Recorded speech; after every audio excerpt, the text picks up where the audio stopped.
Hi Doodlebops, did you hear that thunder? I sure did, but nothing can stop us from playing Minnie's clues. I see. Well, here's your notebook.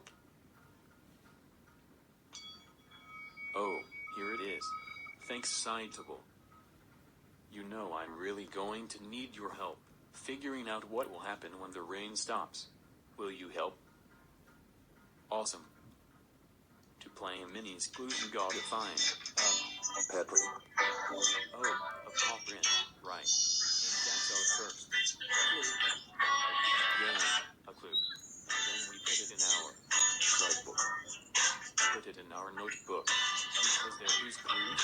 Minnie's clues. We gotta find another paw print. That's the second clue.